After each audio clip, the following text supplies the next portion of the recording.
Sahabat Hati Cempaka, sesaat lagi Anda akan mengikuti dialog ngopi sore bareng Basnas Bulukumba. Dan untuk edisi ngopi sore bareng Basnas pada hari ini kan hari untuk Anda. Dialog berupa ngopi sore ini selain bersama Haji Muhammad Yusuf Sandi LC, juga akan hadir untuk Anda. Yang akan membantu dialog hari ini adalah Bu Sunarti Zain, Direktur Radar Selatan Bulukumba. Dan Anda berada di mana saja, tetap dengarkan dari Cempaka Asri 102,5 FM, karena saat seperti ini adalah saat yang akan sangat menentukan puasa Anda sempurna atau tidak. Nah, menanti kesempurnaan puasa, kita akan berdialog. Selamat menikmati. Bismillahirrahmanirrahim. Assalamualaikum warahmatullahi wabarakatuh. Assalamualaikum warahmatullahi wabarakatuh. Alhamdulillah, senang sekali bisa berada di studio Radio Cempaka Asri 102,5 FM. Dan ini adalah kolaborasi antara RCA dan Radar Selatan juga Basnas Bulukumba. Kita akan membincangkan banyak sekali problematika pemanfaatan dan pengelolaan zakat. Jadi kita berada dalam satu dialog yang kita beri nama Cahaya Zakat bersama Basnas. Hari ini temanya adalah pemanfaatan dan pengelolaan zakat berbasis masjid. Saya sendiri Sunarti Zain, pemimpin redaksi sekaligus Direktur Radar Selatan, ingin menyapa pendengar Radio Cempaka dan juga sahabat Radar Selatan dimanapun berada, karena program ini disiarkan langsung juga live di Facebook Radar Selatan dan juga live di Radio Cempaka Asri. Assalamualaikum Ustaz, gimana kabar Tak? Waalaikumsalam warahmatullahi wabarakatuh. Sehat, alhamdulillah Ibu ya. Sehat dan masih segar di yang ke-15 ya Ustaz ya. Hari ini kita sudah masuk 15 Ramadan, artinya sudah setengah perjalanan. Betul. Bulan suci Ramadan kita sudah lewati, dan kita berharap amalan-amalan kita, ibadah-ibadah kita itu selalu terjaga dan semakin maksimal dari tahun ke tahun. Ya, betul. Termasuk juga dalam melakukan zakat gitu ya Ustaz. Ini zakat, ini ibadah yang harus kita perbanyak juga di bulan suci Ramadan betul. ini. Jadi semuanya harus semangat, puasanya semangat, sholatnya semangat, doanya semangat, zakat infak sedekahnya juga semangat gitu ya. Zakatnya, infaknya dan sedekahnya juga harus lebih dari bulan-bulan sebelumnya. Karena ini adalah bulan 1000 bulan yang pahalanya tuh berlipat-lipat. Betul, iya.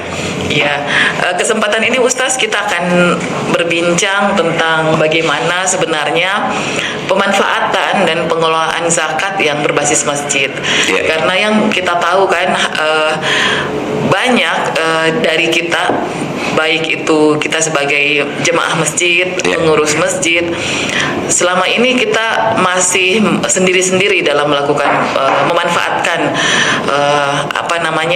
zakat yang terkumpul melalui masjid. Nah, sebenarnya dengan kehadiran Basnas ini, bagaimana sih sebenarnya peran Basnas dalam pengelolaan zakat yang dikumpulkan melalui masjid?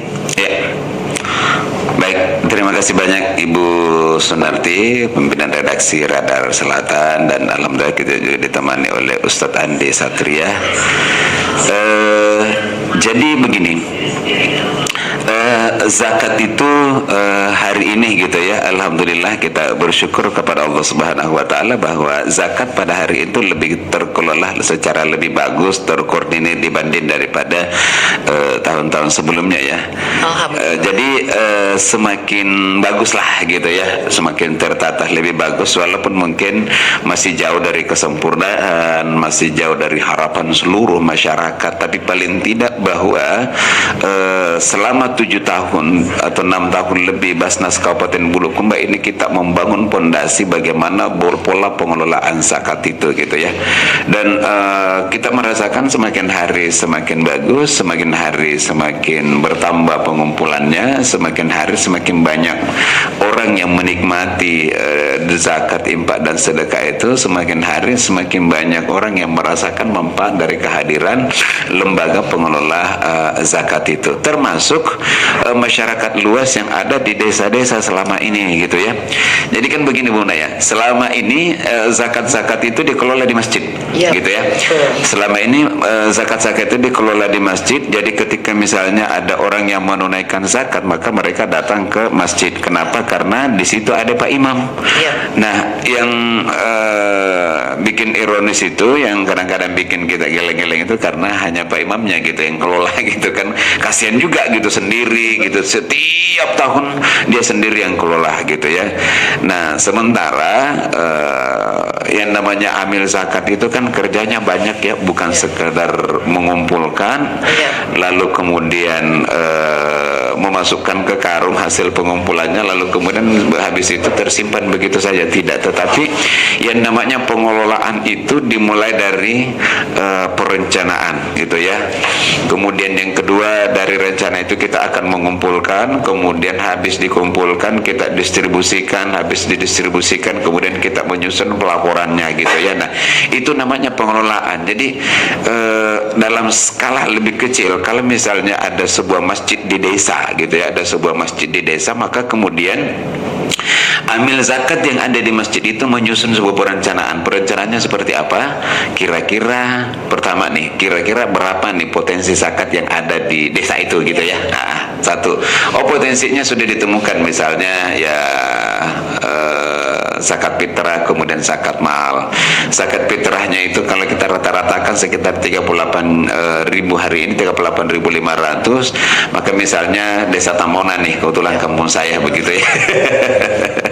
Desa Tamona, warganya itu taruhlah misalnya sekitar 2.000 jiwa gitu ya, 2.000 jiwa, maka potensinya itu ya hampir 80 juta kan potensi zakat. Khusus zakat fitrah. Khusus zakat fitrah sudah hampir 80 juta itu gitu kan. Jadi 38.500.000 dikali 2.000 orang lebih gitu ya, 2.000 jiwa, hampir 80 juta. Satu. Yang kedua, selain dari zakat fitrah ada zakat mal. Oh, di Desa Tamona ada haji ini orang kaya, cengkehnya sekian, haji ini tireknya sekian, haji ini kopinya sekian dan seterusnya. Potensi zakatnya mungkin ratusan juta juga gitu ya. Nah, inilah yang kemudian amil, inilah yang kemudian melakukan perencanaan bagaimana caranya supaya zakat fitrah yang sekian 75 juta itu semua masuk, zakat-zakat harta dari zakat padi, pertanian perkebunan ya, zakat cengkeh, zakat tirai semua masuk di UPZ itu, sehingga kemudian dapat tertata dengan bagus. Kemudian setelah semua itu terkumpul, maka dilakukan pendistribusian termasuk zakat fitrah. Tapi sebelum mendistribusi itu Bunda harus ada perencanaan. Siapa yang mau dikasih? Data, kembali soal data lagi nih, gitu kan, direncanakan. Ini kalau zakat ini sudah terkumpul, siapa mau dikasih? Nah, khusus untuk berbasis masjid ini, apalagi desa gitu, skalanya desa kecil kan gampang sekali sebenarnya. Misalnya rata-rata di Bulukumba itu Ibu ya, rata-rata satu desa itu 5 dusun. 5 dusun, benar. 5 dusun. Ada 4 dusun, tapi itu tidak banyak, yang 3 dusun lebih sedikit lagi. Tapi rata-rata ini di Bulukumba itu sekitar 5 dusun gitu kan. Tinggal dicari di dusun A berapa, dusun B berapa, dusun C berapa mustaiknya di situ. Nah, indahnya lagi bahwa hampir di setiap dusun yang ada di Bulukumba ada masjid. Jadi tinggal masjid itu menguasai satu dusun gitu kan. Nah, semua melakukan perencanaan. Jadi kehadiran pemerintah desa dan kehadiran Basnas dana memang harus gitu ya untuk melihat bagaimana menyusun perencanaan, dan kita sudah berikan semua materinya itu dari Basnas. Jadi misalnya 5 dusun ada 100 orang, misalnya dusun A 20, dusun B 20, dusun C 20 dan seterusnya. Jadi tinggal kemudian misalnya dana 75 juta itu ya disalurkan ke 10 orang itu, ke 200 orang itu gitu. Nah, habis itu kemudian diberikan pelaporan. Sebenarnya tidak ribet-ribet amat sini pengelolaan zakat. Yang ribet itu kadang-kadang kemauan dan hati. Gitu ya. Yang ribet itu ya kadang-kadang kemauan dan hati. Kemauannya di mana? Mau tongi kok kasih ini anu ke keluargaku. Gitu. Mau tongi kok kasih ini karena dia tetanggaku. Mau tongi kok kasih ini anu karena begini. Yang ribet begitu gitu kan. Itu satu ya, karena kemauan. Yang kedua karena tadi soal ego gini ya, ini ego juga gitu ya. Kadang-kadang ego itu yang membuat menjadi terhambat gitu kan. Datang-datang satu, oh saya juga orang miskin, saya juga begini-begini. Apalagi kalau datang bisa tua itu nih bilang, saya penguasa di desa ini, saya ini anggota Pak Desa, saya ini anggota tim dulu Pak Bupati, begini-begini. Itu juga kadang-kadang bikin ribet. Ngotot juga begitu gitu kan. Sampai ngancam-ngancam gitu. Pokoknya aku lapor Ki kalau tidak saya dapat ini. Iya, Ustaz, kalau mendengar tadi apa yang disampaikan Ustaz Yusuf bahwa dalam 1 tahun terakhir ini Basnas sebenarnya sudah berupaya untuk melakukan optimalisasi pengelolaan dan pemanfaatan zakat berbasis masjid. Nah, itu kan indah sekali tadi Ustaz yang dipaparkan. Nah, dalam 1 tahun ini apakah itu sudah jalan ini Ustaz, yang apa yang disampaikan tadi? Sudah semua masjid yang ada di Bulukumba sudah melakukan perencanaan seperti yang dikatakan Ustaz Yusuf. Sudah ada data di setiap dusun misalkan siapa mustahik yang harus dan perlu untuk kita jangkau. Gimana Ustaz? Ya, jadi sudah ada beberapa masjid begitu Ibu ya. Tapi memang selama ini kan basisnya imam masjid. Basisnya selama ini imam masjid. Jadi imam masjid inilah yang kemudian mengambil masjid jami itu sebagai basis utama dia di dalam pengumpulan zakat gitu ya. Jadi umumnya imam masjid itu, karena imam masjid ini punya posisi sebagai ketua UPZ tingkat desa, jadi mereka melakukan pengelolaan zakat. Yang kedua, karena mereka imam desa, maka BPJS-nya ditanggung oleh Basnas. Jadi ada manfaat juga yang mereka terima gitu ya. Jadi bukan sekedar meminta mereka untuk mengelola zakat berbasis desa itu, berbasis masjid itu, tetapi memang ada juga hak-hak yang kita berikan kepada mereka gitu. Nah, mereka inilah yang kemudian mencatat. Jadi selama ini zakat-zakat selama ini kan ya begitu saja tanpa ada laporan apa dan seterusnya. Tapi alhamdulillah sejak beberapa tahun terakhir seluruh imam desa itu wajib memberikan laporan pengelolaan zakat yang ada di desanya masing-masing berbasis masjid. Jadi di masjid ini sekian yang terkumpul, di masjid B sekian terkumpul, di masjid C sekian terkumpul, jumlah zakatnya sekian, penerimanya sekian, dan itu mereka ada data per desa laporan gitu. Per Laporan per tahun ya, laporan per tahun itu.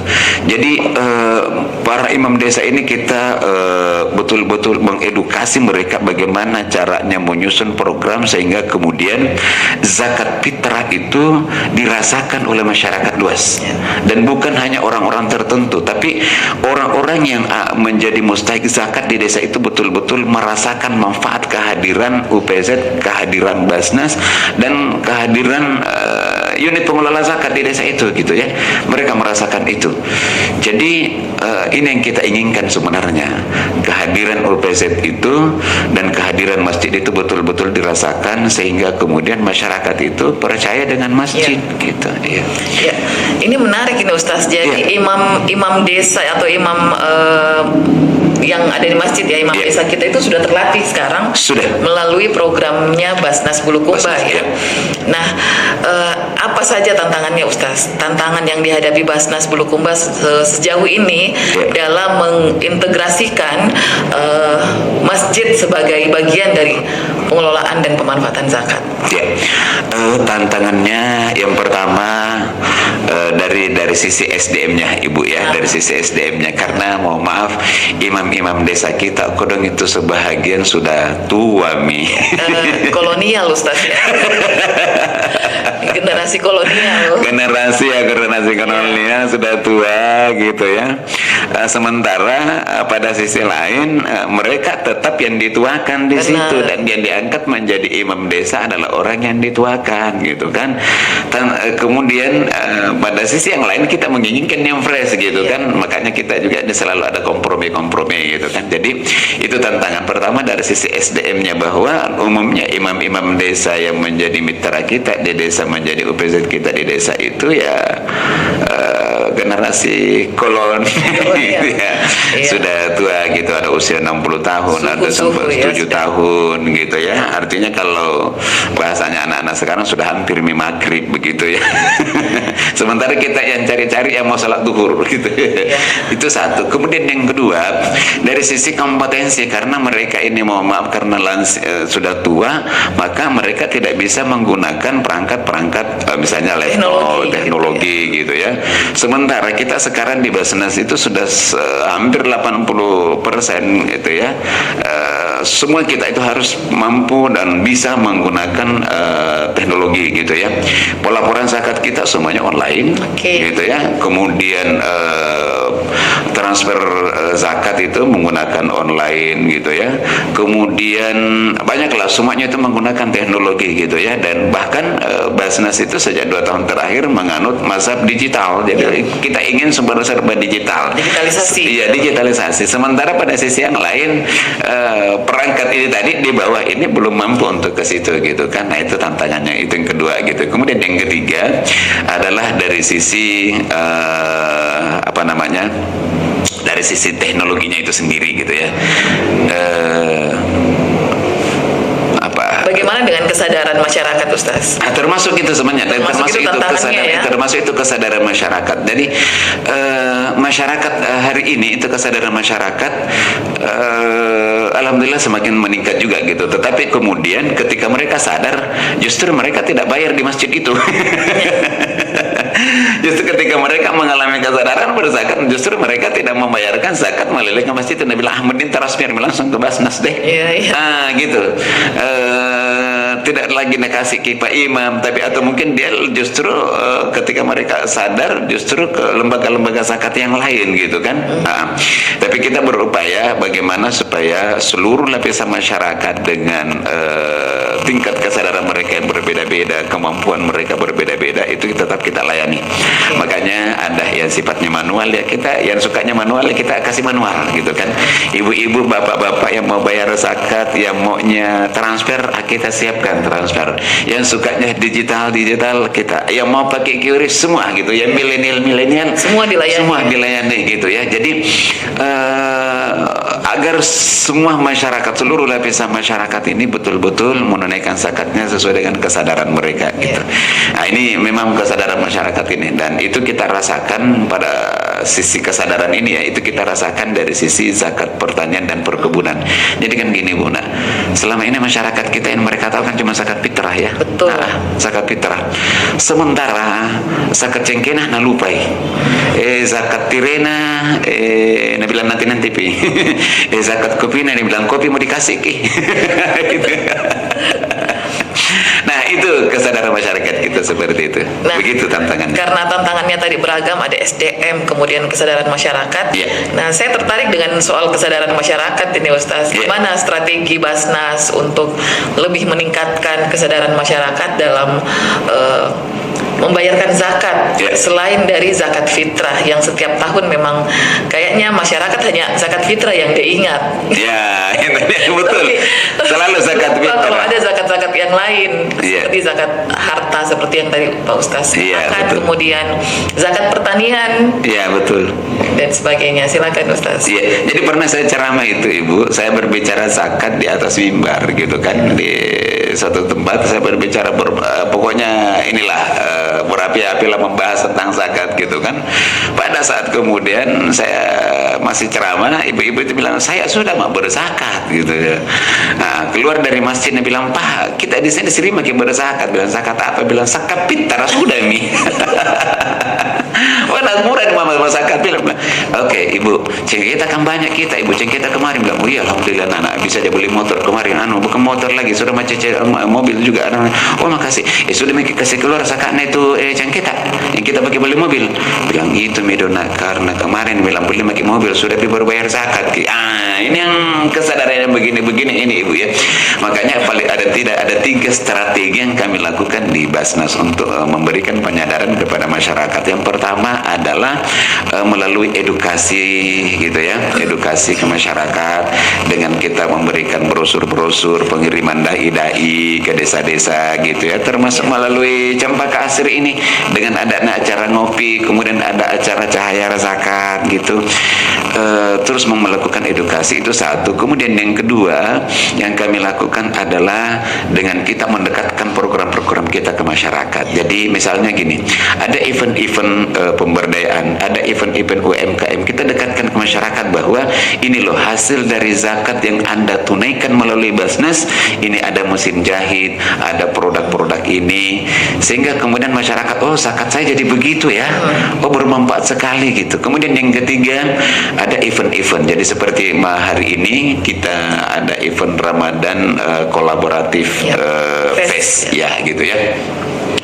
Ini juga tantangannya berat sebenarnya Ibu Neh. Jadi ada pada saat kita merencanakan event itu, dia bilang, zakat dibawa ke sana pergi pesta-pesta, festival gitu. Zakat dibawa ke sana, bilang bukan. Jadi Basnas itu bukan hanya mengelola dana zakat. Di Basnas itu ada infak, ada sedekah, ada CSR corporate social responsibility, ada DSKL dana sosial keagamaan lainnya gitu ya. Ada donasi-donasi termasuk CSR ini banyak juga gitu kan. Jadi yang kita gunakan di sana itu bukan zakat, yang kita gunakan di sana itu adalah donasi dan CSR-nya warga gitu. CSR dari perusahaan-perusahaan itu tidak ada zakat di sana, tapi orang yang dapat zakat ada di dalam. Misalnya begini, pengelola UMKM yang kita kasih alat usaha, yang kita kasih modal usaha, mereka usaha ayam geprek atau makanan apa begitu, mereka yang menerima zakat. Jadi memang ini Basnas itu seolah-olah sesekali jadi IO gitu ya. Kan tidak salah Ustaz ya. Tidak salah, malah justru kita mendapatkan feedback yang bagus gitu kan. Perusahaannya dapat CSR-nya, dari karyawannya dapat zakatnya, dari pengunjung dapat zakat, dari apalagi dari orang-orang yang di dalam yang kita bina mereka dapat keuntungan. Jadi sebenarnya ini kalau saya melihat kita keluar sekian juta, masuknya sekian puluh juta, kita sekian puluh juta, sekian masuk 200 juta masuk, dan bukan hanya Basnas yang merasakan manfaatnya, tapi masyarakat luas. Nah ini model pengelolaan zakat yang kadang-kadang memang butuh edukasi yang lebih mendalam. Jadi event-event seperti itu terus akan kami lakukan dan kami sampaikan kepada para ASN, tapi tidak ada zakat yang masuk ke situ. Untuk digunakan jadi yang festival. Protes ini ada juga ada sebagian ASN yang merasa gajinya sudah dipotong untuk zakat, kemudian dimanfaatkan untuk kegiatan gitu untuk begitu. Event seperti yang sedang berlangsung sekarang. Padahal sebenarnya kalau masyarakat mengikuti event itu, termasuk saya kan hadir pada pembukaan Ustaz. Betul, saya sangat sangat merasa bersyukur bisa ada di pembukaan, dan bagaimana kelihatan anak-anak juga tampil membawakan dakwah lewat seni pertunjukan. Seni.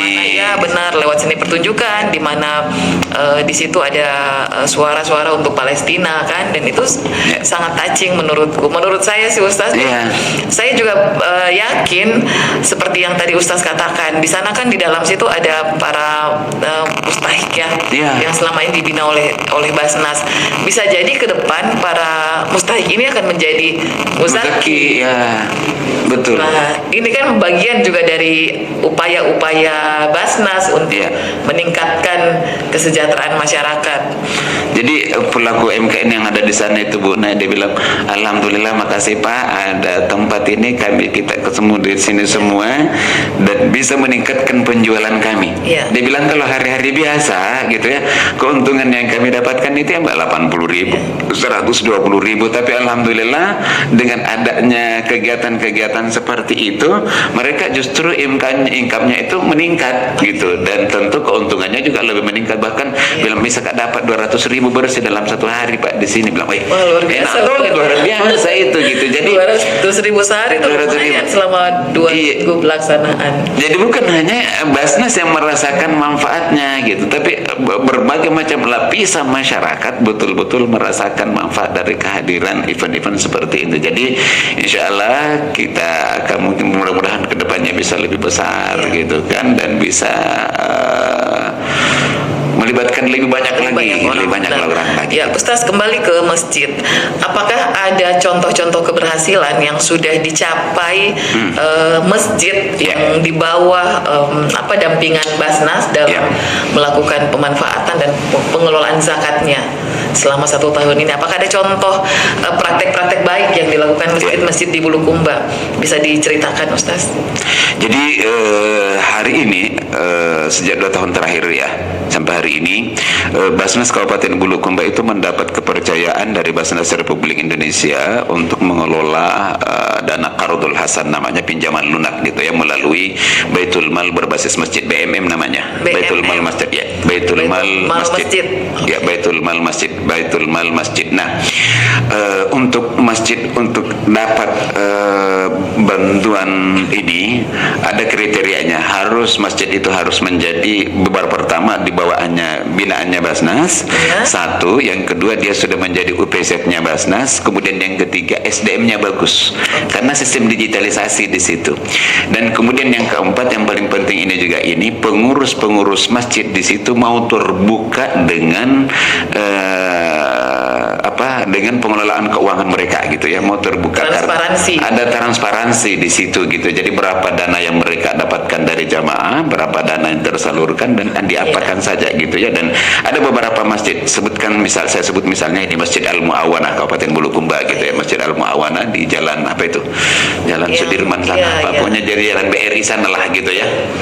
Nah, Masjid Al-Mu'awanah awalnya dia jadi UPZ kita, kemudian naik lagi menjadi binaannya Basnas dengan di Baitul Mal, ada BMM itu Baitul Mal berbasis masjid. Dan alhamdulillah dia kemudian mendapatkan kepercayaan untuk mengelola dana Qardul Hasan, pinjam lunak dari Basnas RI gitu. Kenapa? Karena itu tadi pengelolaan keuangannya transparan, kemudian siapa jamaahnya yang menjadi muzaki mereka tahu tuh. Oh ini mustahik, ini muzaki ini yang donaturnya ini. Kemudian by address ya. By name by address ada tuh, by name by address. Kemudian yang kedua, siapa mustahiknya, siapa penerima manfaatnya dari dana yang dikelola oleh masjid itu jelas juga gitu kan. Apalagi kalau Masjid Al-Mu'awanah betul-betul sudah modern, karena kan gini, ada orang yang sakit dia terlibat gitu kan untuk menolong, ada orang meninggal dunia tidak ada ambulan, dia punya rumah, dia punya mobil jenazah. Kemudian misalnya ada warga-warga di sekitar yang tidak mampu, butuh modal usaha, mereka kemudian memfasilitasi dan komunikasikan dengan Basnas supaya bisa mendapatkan dari Basnas, sehingga kemudian masyarakat semakin percaya dengan masjid itu. Jadi mereka tidak ragu untuk menyumbangkan dananya ke Al-Mu'awanah, dan kemudian mereka disalurkan lagi kepada jamaah gitu kan. Nah, ini kalau semua masjid bisa seperti ini, wah ini dahsyat sekali nih Bunda. Inilah masjid pemberdayaan. Jadi kita memang arahnya ke depan masjid ini yang kemudian menggalang dana umat dan kemudian dimanfaatkan oleh umat itu sendiri gitu. Menarik ya. Jadi salah satu contoh masjid yang mampu melaksanakan cita-cita dari apa yang disampaikan Ustaz Yusuf tadi. Salah satunya adalah Masjid Al-Mu'awanah. Masjid Al-Mu'awanah yang ada di kota gitu ya. Dan beberapa masjid yang lain itu hari ini sudah mendaftar di Basnas, dan kita akan terus berupaya untuk meningkatkan kompetensi mereka. Mudah-mudahan ke depan mereka semakin bagus gitu ke depannya gitu ya, semakin meningkat. Harapan kita adalah warga-warga tidak mampu yang ada di sekitar masjid itu ada datanya by name by address, apa kebutuhan mereka disuplai dari masjid, apa kendala masalah-masalah yang mereka hadapi, mereka mendapatkan jalan keluar, solusi dari masjid itu. Kita berharapnya seperti itu, Bu. Nah, masjid ini makanya kita sangat berharap agar mereka terus melakukan komunikasi dengan Basnas. Bisa jadi Ustaz salah satu faktornya kenapa masjid tersebut berhasil karena pengelolanya adalah sebagian besar mungkin anak-anak muda di situ. Ya, mereka bukan kolonial. melek teknologi ya. Untuk orang tua kita yang imam desa yang saya kira masih terbatas dengan teknologi dan segala macamnya, bisa juga mungkin kalau kita manfaatkan para relawan ya, relawan masjid yang bisa membantu imam desa untuk melakukan pencatatan misalkan seperti yang tadi Ustaz katakan, pencatatannya itu harus jelas, kemudian pendataan mungkin yang pendataan yang by name by address itu, jadi kita tahu di sekitar masjid, di wilayah masjid itu siapa sih jemaah jamaah kita yang benar-benar membutuhkan dan bisa kita terus dampingi agar mereka lebih berdaya, kemudian lebih sejahtera lah ke depannya. Jadi bisa juga dibuka mungkin relawan-relawan itu. Ya, relawan masjid sebenarnya ini kami membuka kemarin itu peluang untuk ikut dalam barisan relawan Ramadan. Ya, untuk sudah ada barisan relawan Ramadan. Barisan relawan Ramadan. Cuma memang waktunya agak mepet kemarin. Kemudian yang kedua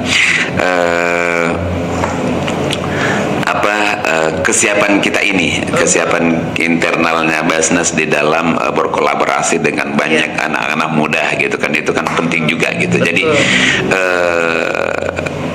kita sangat berharap bahwa anak-anak yang punya potensi itu ke depan kita akan bersama-sama kita rangkul mereka gitu ya. Mereka yang menjadi garis terdepan untuk melakukan perubahan gitu. Jadi begini Bunda, yang pertama bahwa Masjid Al-Mu'awan ini akan semakin banyak masjid-masjid lain gitu ya. Nah, kita berharapnya bukan hanya di kota ada, tapi di setiap kecamatan itu ada seperti itu gitu ya.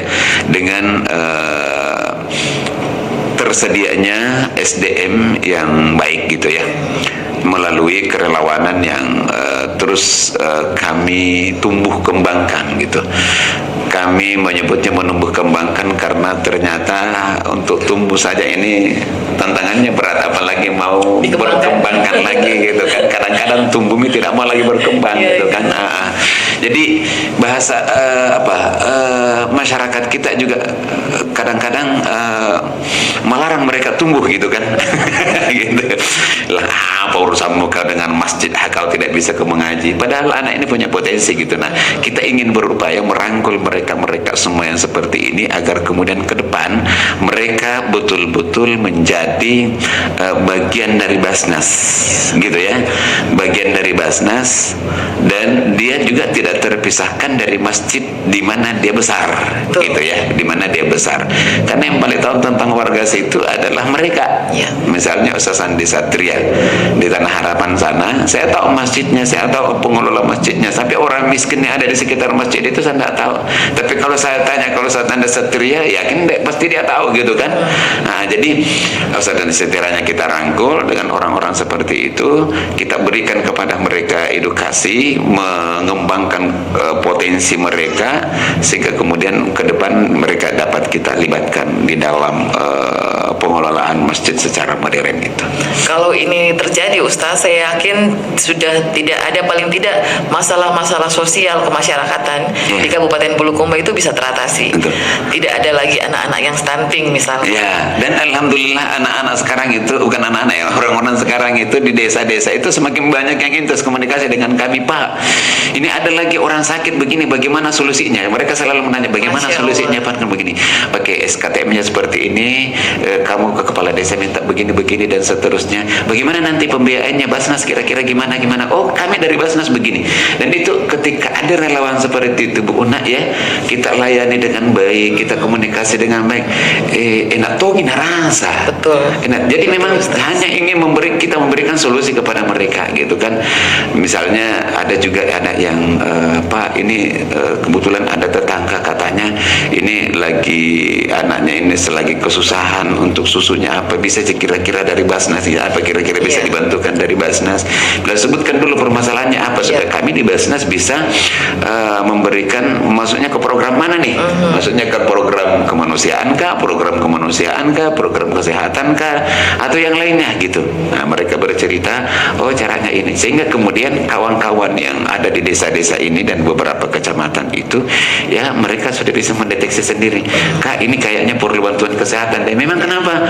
Oh ini BPJS-nya menunggak, sampai sekarang belum bisa dibawa ke rumah sakit karena masih menunggak. Oh boleh dong begini-begini. Nah itu sampai urusan itu mereka ada, alhamdulillah sudah ada beberapa orang yang begitu. Jadi kita sangat berharap kepedulian itu betul-betul tumbuh dari masyarakat gitu ya, bukan karena ada maunya gitu, tapi mereka ingin betul-betul terlibat untuk memajukan desa dan warganya dengan dengan potensi yang mereka miliki sendiri gitu. Semangat filantropi.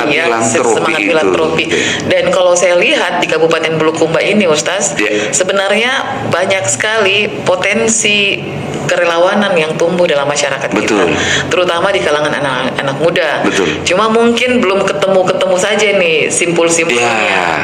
Karena dalam beberapa kegiatan anak-anak muda yang bergerak di isu kesehatan, misalkan isu Ya. pendidikan, mereka itu bergerak dengan semangat kerelawanan. Ya. Dan ini yang saya kira yang menjadi fondasi gitu ya, yang fundamentalnya untuk gerakan-gerakan seperti yang Basnas lakukan gitu. Nah, kalau yang kemarin pada saat Basnas mengeluarkan kesempatan atau mengumumkan kesempatan agar anak-anak muda mendaftarkan diri sebagai relawan, itu responnya gimana, Ustaz? Responnya itu kurang ya, kalau saya melihat kurang. Iya. Mungkin karena waktunya yang mepet, karena ada yang deadline mepet. waktu, saya Ya, bilang. deadline waktu memang hanya 3 hari gitu Iya, kan. benar. 3 hari kita buka, 4 hari kita buka, itu dengan sebuah harapan bahwa akan banyak di kepala panitia itu akan banyak yang daftar gitu Iya. kan. Nah, mungkin karena informasinya yang kurang meluas gitu, sehingga kemudian tidak banyak. Yang kedua, mungkin karena faktor melihat ada batasan-batasan yang Iya. kita ada kriteria kan gitu, harus pakai SIM chip, ada motor, ada begini dan seterusnya, sehingga kemudian tidak banyak yang mendaftar gitu ya, tidak banyak mendaftar. Tapi tetap kami berharap bahwa di setiap masjid yang ada di Bulukumba ini, jumlah masjid di Bulukumba ini sekitar 1.200. Di setiap masjid ini tetap dari mereka itu akan lahir orang-orang yang punya peduli kepada masjid, peduli terhadap orang-orang yang ada di sekitarnya gitu ya, dengan sebuah misi besar bahwa masjid itu harus menjadi tempat tempat masyarakat untuk mendapatkan jalan keluar. Jadi masjid itu menjadi solusi bagi masyarakat yang ada di sekitarnya. Itu kita, harapan kita seperti itu, Bu. Nah, ke depan gitu ya, seperti di zaman Rasul gitu kan. Yes.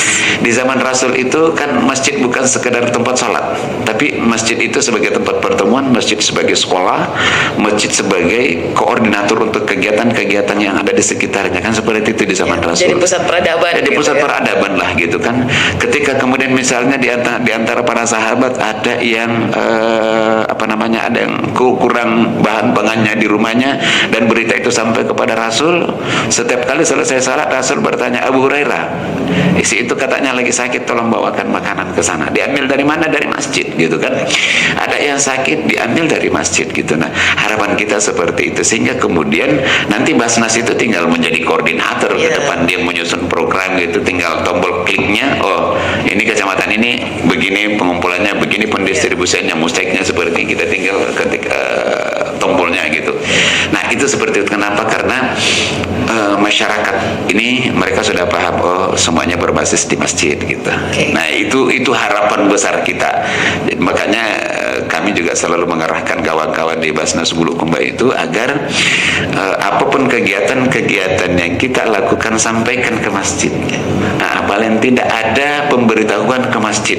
Kalau misalnya ada jamaah dari masjid atau ada remaja masjid di situ yang mau ikut kegiatan kita, silakan datangkan mereka agar kemudian perubahan ini bisa lebih cepat gitu. Jadi saya punya bayangan begini, sederhana bayangan saya. Masjid itu dia punya data orang miskin, dia punya data orang sakit, dia punya data orang kaya, dia punya data orang mahasiswa, dia punya data guru-guru, dia punya data orang yang punya sumber-sumber keilmuan yang bagus di desa itu gitu ya. Sehingga kemudian di situ ada saling berbagi. Kita saling berbagi. Yang kaya menyetorkan zakatnya melalui FZ masjid, kemudian di situ terkumpul, didistribusikan kepada orang miskin. Ya, disalurkan. Di sekitar situ ada orang yang BPJS-nya tidak BPJS-nya menunggak, maka masjid maju gitu ya. Ini kekurangannya berapa? Masjid bisa bantukan. Masjid mungkin terbatas, panggil Basnas, kontak Basnas gitu. Seperti itu polanya gitu. Itu kalau terjadi, Ustaz, indah sekali ya. Tidak perlu lagi ada yang komplain kepada pemerintah gitu. Tidak ada yang berkoar-koar di medsos. Karena semua sudah terselesaikan lewat masjid yang ada di wilayah itu. Makanya kami tapi langkah awal tantangan besarnya ini adalah bagaimana kemudian pemerintah desa itu bisa menjadikan masjid itu sebagai sentral seperti itu gitu, sentra peradaban lah gitu ya, sentra peradaban di tingkat desa. Karena banyak juga masjid-masjid yang memang tidak dipedulikan sama sekali sama pemerintah juga gitu kan, pemerintah desanya gitu. Nah, kami sangat berharap ke depan bahwa masjid-masjid tertentu yang ada di desa itu mereka betul-betul digaji oleh pemerintah desa. Hari ini sudah banyak gitu kan, ada yang gajinya sebagai aparat gitu kan, ada gajinya sebagai guru mengaji, ada gajinya sebagai imam, insentif yang mereka dapatkan insentif sebagai marbot dan seterusnya. Itu sudah banyak di Bulukumba, tapi kita ingin semua dapat gitu, sehingga kemudian masjid itu betul-betul terurus dengan bagus. Kalau masjidnya terurus dengan bagus, kita juga pada saat turun ke lapangan enak, Pak Desa juga mau memerintah juga pasti enak gitu kan. Dan untuk terpilih kedua kalinya, ketiga kalinya, kalau Pak Imam yang berteriak, insya Allah cepat itu. Nah, hari ini kan kita lihat rata-rata itu lawannya Pak Desa itu untuk periode berikutnya dari imam desanya. Itu kan saya melihat gejala itu. Jangan pandang enteng kekuatan imam desa. Kenapa? Pak Imam punya kendali gitu. Baik Ustaz, kita cek dulu apakah ada pertanyaan dari Facebook atau dari pendengar Radio Cempaka. Kami masih punya waktu sekitar 20 menit untuk tanya jawab, silakan. Apakah ada pertanyaan Ibu Cica, Ustaz Satria? Oke. Sambil mengecek dan menunggu pertanyaan dari pendengar Radio Cempaka Asri dan sahabat Radar Selatan yang mengikuti via live Facebook, saya ingin berbincang lagi dengan Ustaz Sursandi mengenai 1.200 masjid, 1.200 ya Ustaz? Sekitar itu. 1.200 masjid kurang lebih yang ada di Kabupaten Bulukumba. Apakah semua masjid ini sudah terafiliasi dengan Basnas, Ustaz? Belum. Jadi sekitar 1.200 masjid ini 860 sekian itu masjid ya, selebihnya itu adalah musola. Jadi masjid kita itu yang betul-betul sebagai masjid, yang biasanya kan begini definisinya, masjid itu yang bisa digunakan salat Jumat gitu ya. Nah, jadi masjid itu sekitar 860 lebih gitu ya, selebihnya itu sekitar 400 atau 300 lebih itu adalah musola gitu ya. Nah, masjid-masjid ini belum semua juga connect langsung dengan Basnas Bulukumba, tetapi kalau masjid jami di mana imam desanya di situ bermarkas gitu ya, pasti terkonek dengan Basnas Bulukumba. Itu satu. Yang kedua, kami sering melihat laporan-laporan dari bawah, laporan pengelolaan zakatnya tadi gitu ya. Seluruh masjid itu pasti ada. Jadi misalnya di desa A gitu ada 10 masjid, maaf, ada 5 masjid, ada 6 masjid, 4 musola gitu ya. Ini rata-rata di Bulukumba saya hafal nih, masjid sama musola satu desa ya. Itu rata-rata 10 sampai 12. Satu desa sampai 12. Banyak Ustaz ya. Banyak gitu ya. Ada juga yang cuman sampai 8 gitu ya. Yang jelas bahwa setiap dusun pasti ada masjid. Setiap dusun ada masjidnya. Setiap dusun ada masjidnya. Nah, dalam laporan itu selalu kami minta agar nama masjidnya dicantumkan dan berapa jumlah zakatnya yang terkumpul dan berapa yang menerima zakat di sekitar masjid itu. Kami untuk tahu berapa jumlah masjidnya, sekaligus berapa jumlah mustahiknya, dan orang ini beralamatnya di bawahnya naungan masjid mana gitu. Kita ingin seperti itu. Jadi ada 1.200 masjid dan musola, semua itu ada datanya, dan tapi Tapi tidak semua terkonek dengan Basnas. Yang terkonek langsung itu adalah masjid-masjid rayanya, gitu ya, yang memang di bawah kelolanya Pak Imam desanya tadi, gitu ya, masjid jami lah, gitu ya, Masjid jami. Masjid jaminya sama masjid besar. Jadi masjid jami itu masjidnya desa, kemudian masjid besar masjid kecamatan, itu biasanya gitu. Itu yang sudah pasti terafiliasi dengan Basnas. Ya, itu terafiliasi Demas karena itu menjadi markas. Jadi kegiatan-kegiatan kita pun biasanya ke sana. Iya. Kita ada kegiatan-kegiatan dari Basnas, kita minta petunjuknya ke mana, ke imam desa, mereka kita diarahkan ke masjid jami gitu. Oke, baik. Nah, adakah regulasi Ustaz atau kebijakan dari Basnas yang mengatur mengenai mekanisme distribusi zakat yang dari masjid-masjid ini? Jadi begini, soal pendistribusian ini kalau berbicara tentang regulasi pasti ada ya, termasuk peraturan daerah kita ada Perda nomor 7 tahun 2015 dan peraturan Bupati nomor 47 tahun 2016. Di situ diatur tentang mekanisme pendistribusian zakat. Nah, untuk berbasis masjid ini kami memang harus memberikan edukasi kepada para pengurus UPZ tingkat desa. Ya. Makanya setiap menjelang Ramadan itu seminggu atau 2 minggu sebelum Ramadan, maka seluruh imam desa, pengurus-pengurus UPZ semua kami kumpulkan di Bulukumba, gitu ya. Kami berikan edukasi kepada mereka, berikan materi kepada mereka, termasuk formulir-formulir atau form-form pengumpulan, pendistribusian apa dan seterusnya kami berikan kepada mereka semua gitu. Nah, ada 3 hal yang penting diketahui terkait dengan pendistribusian berbasis masjid ini. Yang pertama, masjid itu harus punya data berapa orang miskin yang ada di bawahnya. Iya. Jadi pengurus masjid, terutama ketua UPZ dalam hal ini adalah imam desa, itu harus tahu berapa jumlah orang miskin di desanya, gitu ya, supaya ketika kemudian sudah ada dana zakat yang terhimpun, mereka distribusikan ke situ. Itu satu. Lebih mudah ya, lebih mudah distribusinya. ya, distribusinya. Itu satu. Kemudian yang kedua, karena Pak Desa tidak mungkin untuk menguasai satu desa, Pak Imam Desa tidak mungkin menguasai satu desa, maka Pak Imam Desa ini mengambil anggota. Misalnya dari setiap dusun ada 5 masjid, maka ada masing-masing ada perwakilan anggota dari masjid dusun. Dari masing-masing dusun. Iya. Perwakilan masjid dusun. Masjid dusun itu, gitu ya.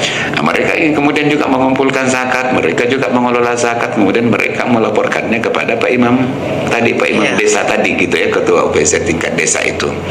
Nah, jadi mereka harus punya data semua itu, gitu ya. Nah, kemudian yang ketiga, Pak Imam ini mengarahkan dan menerima laporan, gitu ya, menerima laporan dari masjid-masjid yang ada tadi, gitu ya, supaya tidak tumpah, supaya tidak double kini penyaluran. Nah, maka Pak Imam bersama dengan imam-imam masjid tadi ini mengatur betul data tadi, data penerimanya, supaya tidak ada yang double napa, gitu kan.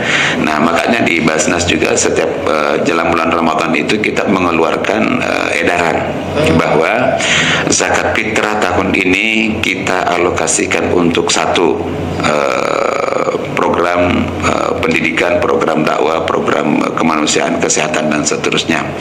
Poin yang kedua, untuk zakat fitrah tahun ini pendistribusiannya kita utamakan kepada satu, guru mengaji. Satu, yang kedua, orang hamil dari kalangan tidak mampu, gitu ya. Kemudian yang ketiga, kita utamakan diberikan kepada orang yang sedang menyusui, ya. Kemudian berikutnya kita berikan juga kepada anak-anak yang sedang menempuh pendidikan di pesantren, ke rumah tahfiz atau yang lainnya, begitu. Nah, ini 3 hal ini harus connect dengan imam desa kita. Ustaz, terima kasih sudah memperhatikan perempuan. Tadi ada program untuk ibu hamil dan anak-anak. Ini luar biasa ini untuk setiap tahun kita pasti ada begitu. Ya. Nah, itu sejak beberapa tahun belakangan, karena memang kita harus, termasuk ODGJ itu kita tetap perhatikan, dan dalam edaran itu selalu kita sebutkan. Termasuk teman-teman disabilitas mungkin. Teman-teman itu penyandang disabilitas itu menjadi mustahik utama itu.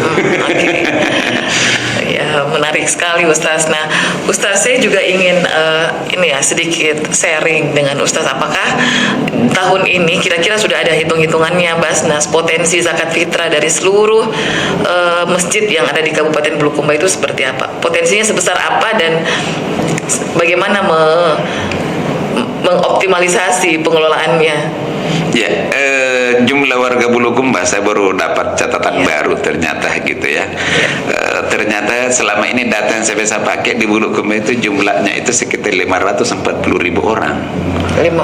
Ternyata sekarang katanya bukan itu. Saya dapat catatan baru dari Capil, jumlah penduduk Bulukumba itu sekitar 580.000 orang. Lebih tinggi lagi. Lebih tinggi lagi gitu ya. Nah, kalau kemudian itu dikali 38.500, maka potensi zakatnya di Bulukumba itu zakat fitrahnya 22 miliar. Dikurangi 30% lah gitu ya. Karena ini banyak juga yang keluar itu misalnya ke pesantren-pesantren, termasuk pesantren dari Makassar, pesantren Bantaeng, pesantren Senjai, kan ada juga yang ke sana. Maka kita bisa maksimalkan sampai 15,6 miliar. Kurang lebih 15 miliar potensi zakat fitrah. Itulah yang terkumpul. Itu yang sudah angka minimal ya, itu. Sudah minimal itu ya? 15,6 miliar itu yang terkumpul. Jadi harapan kita semua itu masuk ke terlapor ke Basnas. Nah, memastikan bahwa pemanfaatannya itu benar-benar tepat sasaran itu seperti apa, Ustaz? Untuk memastikan itu maka kepada Pak Imam kemarin itu Pak Imam desa itu sudah kita mintai siapa mustahiknya setiap desa dan di grup-grup WA itu selalu saya sampaikan tolong perhatikan mustahita, catat berapa mustahita baik. Kenapa? Karena semua ada laporannya nanti. Jadi laporan per desa itu berapa dana yang terkumpul akan ada itu per desa ya. Bahkan basisnya per masjid itu ya, basisnya per masjid. Jadi semua akan terlapor berapa pengumpulannya, berapa pendistribusiannya, dan berapa jumlah penerima manfaat dari sekian dana yang didistribusikan itu. Itu sudah kita kasih formatnya itu semua. Sudah ada pedomannya ceritanya Ustaz ya. Jadi Basnas ini membantu imam-imam desa untuk lebih tepat sasaran mengelola dana zakat yang terkumpul. Jadi bukan zakatnya dikumpulkan ke Basnas, tapi di masing-masing masjid. Hanya masing-masing masjid ini melaporkan saja yang pencatatannya Ustaz ya. Melaporkan pencatatannya ke Basnas supaya Basnas juga tahu bahwa sekian yang terkumpul dan didistribusikan kemana saja. Gitu. Betul. Karena masjid ini OPZ masjid itu kalau berbicara OPZ masjid itu dia punya kemerdekaan tersendiri gitu ya. Basnas hanya bisa mengkoordinir itu semua masjidnya. Iya, baik Ustaz. Gimana? Cica ada yang bertanya. Kita tinggal berapa menit? Sudah hampir tinggal 5 menit kurang lebih menuju ke waktu untuk berbuka puasa. Saya kira senang sekali bisa berbincang-bincang dengan Ustaz Yusuf Sandi hari ini dalam program Cahaya Zakat bersama Basnas, dan juga kita berkolaborasi dengan Radio Cempaka Asri Bulukumba 102,5 FM. Ada Ustaz Satria yang membersamai kita hari ini. Ustaz, mungkin ada yang ingin disampaikan juga Ustaz kepada pendengar Radio Cempaka dan sahabat Radar Selatan sebelum kita tutup. Nah, saya ingin memberikan kesempatan kepada Ustaz Yusuf Sandi untuk memberikan closing statement mengenai tema bincang-bincang kita sore ini. Apa yang ingin disampaikan atau closing statement seperti apa yang ingin disampaikan kepada pendengar dan sahabat Radar Selatan? Silakan Ustaz. Baik, kepada para pendengar Radio Cempaka Asri Kabupaten Bulukumba dan sahabat Radar Selatan dimanapun berada, sebagai statement closing yang pertama, wahai para pemuda, ayo kita ramaikan masjid dan menjadilah sebagai agen perubahan di masjid kita masing-masing.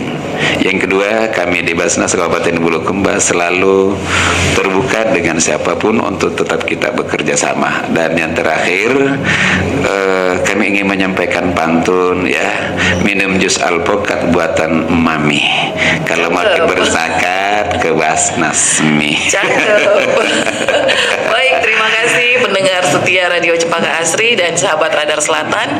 Kita sudah berada di penghujung dialog kita sore ini. Terima kasih untuk waktunya dan kesempatannya untuk bertemu via virtual ya, via udara. Dan kami senang sekali. Insya Allah ke depan akan lebih banyak kolaborasi bersama Radio Cempaka Asri dan Radio Selatan, Ustaz ya. Saya juga berharap cita-cita kita bersama bahwa kita menjadikan masjid sebagai pusat peradaban dan solusi dari setiap persoalan-persoalan kemasyarakatan yang terjadi itu benar-benar bisa terwujud. Sekian, terima kasih. Wallahul muwaffiq ila aqwamit thoriq. Wassalamualaikum warahmatullahi wabarakatuh. Waalaikumsalam warahmatullahi wabarakatuh.